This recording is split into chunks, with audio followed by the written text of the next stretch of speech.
Hello everyone, and welcome to my Young and the Restless official 24 channel. I hope everyone is having a wonderful day. Before we begin, please hit the subscribe button and give this video a thumbs up. The hospital room was shrouded in a kind of silence that didn't just hang in the air but pressed down on everyone inside it, suffocating and heavy, as if the sterile white walls themselves knew they were witnessing the very last flickering breaths of a man who had spent his entire life dancing recklessly on the edge of chaos, and now, in the most cruel twist of fate, had been forced to lie broken and battered on the bed while the machines around him beeped in slow, uneven rhythms that matched the fragile pulse barely holding him tethered to this world. And Jill Abbott, his mother, the woman who had carried him into this life and fought so many battles to keep him alive in it, sat at his side clutching his hands so tightly that her knuckles were turning white, whispering words of comfort even as her eyes betrayed the truth that she could feel the life slipping out of her boy, her Billy, who had always been so reckless, so stubborn, so infuriating, but also so fiercely alive, so full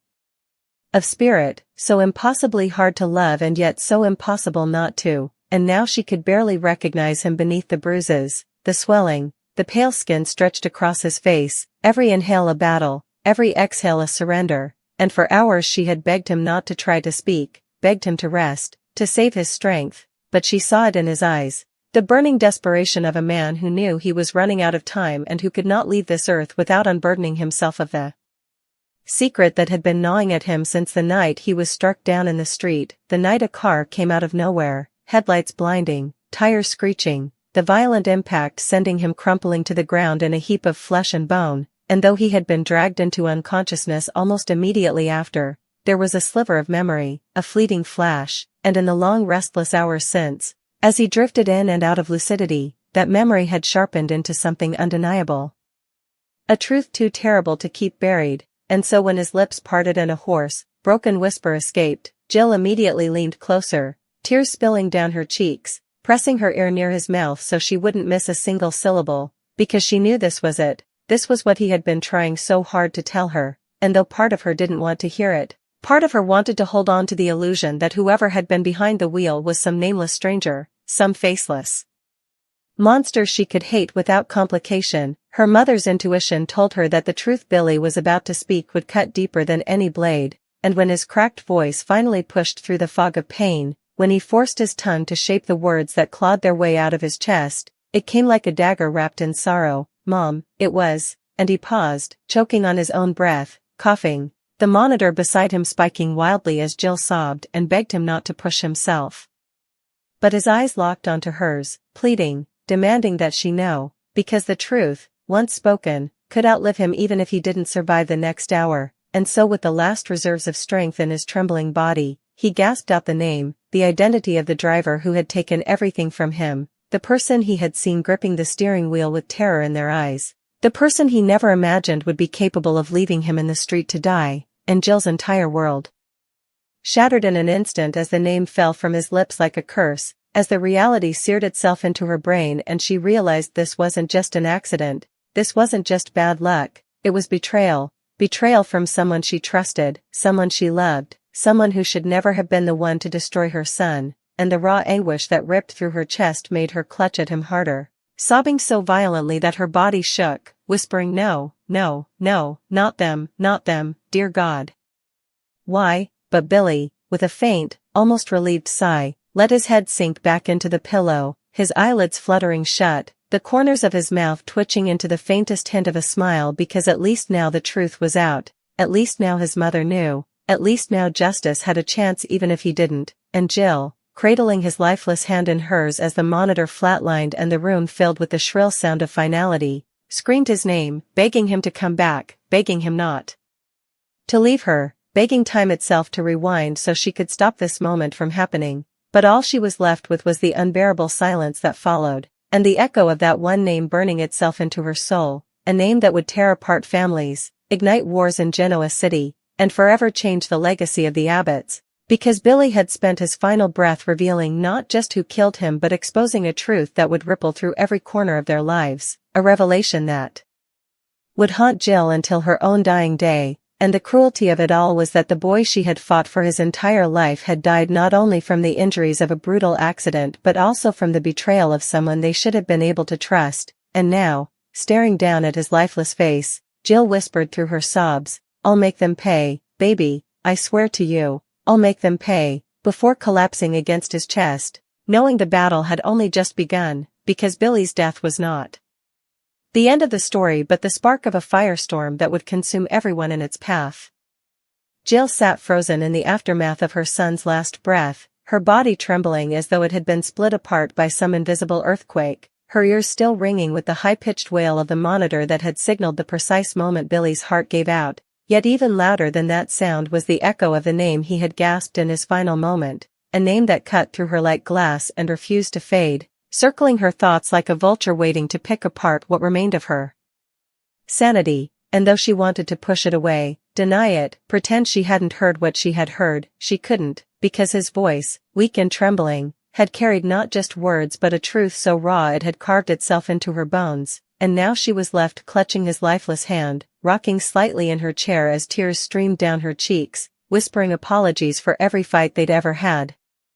Every harsh word spoken, every time she hadn't been able to save him from himself, and she felt the crushing guilt of knowing that she had spent years cleaning up Billy's messes, dragging him out of trouble, patching up the wounds he inflicted upon himself, only to be helpless in the face of this, unable to stop the car that came barreling down upon him, unable to protect him from the betrayal that had ultimately delivered his death blow, and as the nurses and doctors rushed into the room,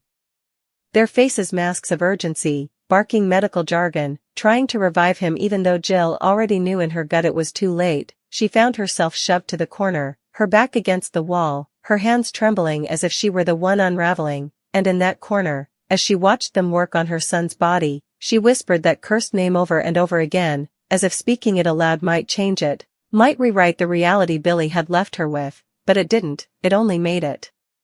realer, sharper, and she knew in that moment that everything had changed, that when she walked out of that hospital room, she would not be the same woman who had walked in, because she now carried a truth that would explode like dynamite in Genoa City, a truth that would tear apart families and friendships, a truth she wasn't sure she was strong enough to hold but knew she couldn't ignore, and as the team of doctors finally pulled back, shaking their heads, pronouncing time of death, Jill let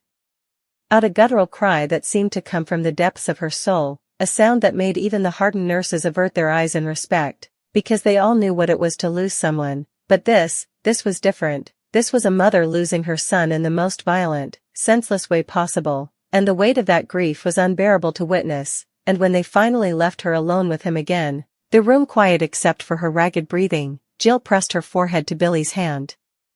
whispering promises through her tears, promises that she would not let his death be in vain, that she would expose the one who had driven that car, that she would make sure the world knew exactly what they had done, and yet even as she said the words, her heart twisted in agony because the identity of that driver was not a stranger, not some nameless villain, but someone so deeply entangled in their lives that the fallout would be catastrophic, someone who, in any other scenario, she might have been able to forgive for a mistake, but there was no forgiving this, not when her son's body lay cold before her, not when the final image of him alive was burned into her memory with his lips forming that cursed name, and she thought of all the years she had begged him to be careful, all the years she had warned him that his recklessness would catch up to him, and yet the cruelest twist was that it hadn't been his recklessness this time. It hadn't been his gambling or his drinking or his temper that ended his life, it had been betrayal, pure and simple, betrayal delivered on four wheels and sealed with silence as the driver sped away, leaving him broken in the road, and now Jill felt a fury ignite beneath her grief, a fury so consuming that it gave her something to hold on to even as her body shook with sobs, a fury that told her she would not rest until justice was served, even if it meant destroying everything else in the process, because what was left to lose when she had already lost her son, and as she slowly raised her head to look at his lifeless face one last time, she whispered, "I'll carry your truth, Billy, I'll carry it for you, and I'll burn the whole world down if that's what it takes," before standing, her legs weak, her heart shattered, but her resolve hardening into steel, and she knew that the moment she stepped out into that waiting room, the world would expect her to be the grieving mother, the broken Jill Abbott, but inside she was already becoming something else entirely, a mother on a mission, a woman armed with the most dangerous weapon of all, the truth. And as she pushed open the door, wiping her tears, the first faces she saw were family, friends, people who loved Billy, people who would demand answers, people who would soon learn the name she carried like poison in her chest. And Jill's breath caught in her throat because she knew that speaking it aloud would be like lighting a match in a room full of gasoline, and once that fire started, there would be no putting it out. But she also knew she had no choice, because Billy had died for that truth, had spent the very last of his strength to pass it to her, and she would not dishonor him by keeping it locked inside, no matter how much it hurt, no matter how much it destroyed. And with that, Jill straightened her spine, gripped the edges of her coat with trembling fingers, and stepped into the storm that was waiting to consume them all. The name slipped from Jill's trembling lips like shards of glass, every syllable cutting the air so violently that it seemed to echo off the sterile hospital walls, and for a heartbeat no one reacted, as if the human mind, in its desperate attempt to preserve itself, had simply refused to process the horror of what it had just heard. But then, almost in unison, the people gathered in that waiting room erupted into gasps and cries, their faces morphing into masks of disbelief, denial, and rage. And Jill, her voice hoarse and broken, repeated it. It was Adam. Adam Newman, the weight of the name crashing down on them like thunder, and Jack Abbott, his face ashen and eyes blazing, staggered backward until he collided with a chair, shaking his head furiously as if the repetition itself might alter reality, muttering, "No, no, no, Jill, that can't be true, that can't be true," while Victoria's knees buckled beneath her, her entire body folding as she collapsed into the nearest seat, clutching her stomach as sobs tore through her chest, because the very thought that her own brother, the man she had spent years protecting, hating, reconciling with, and defending in equal measure, had been behind the wheel of the car that took Billy from her was more than her heart could bear. And Lily, her face streaked with tears, slammed her fist against the arm of her chair, screaming through her grief, "He left him there? He left Billy to die," her voice shaking with a fury so raw it seemed to scrape her throat. And Chance, standing stiff and trembling, raked both hands through his hair before letting out a growl of frustration, pacing like a caged animal because his law enforcement instincts told him one thing while his family ties screamed another. And Jill, hunched over, her chest heaving with sobs, forced herself to speak above the chaos. "Billy saw him. He said his name. He made sure I knew before he left us. And I will not let Adam bury this. I will not let him get away with murdering my son," her vow cutting through the din like a knife. And Jack, eyes blazing with tears, snapped, "Adam has destroyed everything he's ever touched, but this is unforgivable, this is beyond redemption," his voice breaking at the edges as he turned toward Victoria, who was still shaking her head violently, whispering, "No, no, no, he wouldn't do this, he couldn't," her denial fierce but fragile. Because somewhere deep down she knew the patterns of Adam's life, knew the trail of destruction he had left in his wake, and though she wanted to protect him, wanted to believe that he wasn't capable of this, the image of Billy's broken body and Jill's haunted voice gnawed at her soul, while Lily, still sobbing, spat, "Adam Newman is a coward, a liar, and now he's a killer, and I swear if the law doesn't take him down, I will," her grief twisting into rage so palpable that even Chance, pacing furiously, stopped in his tracks, looking at her with wide eyes, because he knew Lily's words weren't empty. He knew this loss could turn her into something unrecognizable. And Jill, clutching Billy's watch in her hand as though it were a lifeline, whispered through her sobs, "He wanted me to tell you, he wanted you all to know the truth, and now it's up to us to make sure Adam pays." And the silence that followed was thick and dangerous, a silence that spoke of fractured families, alliances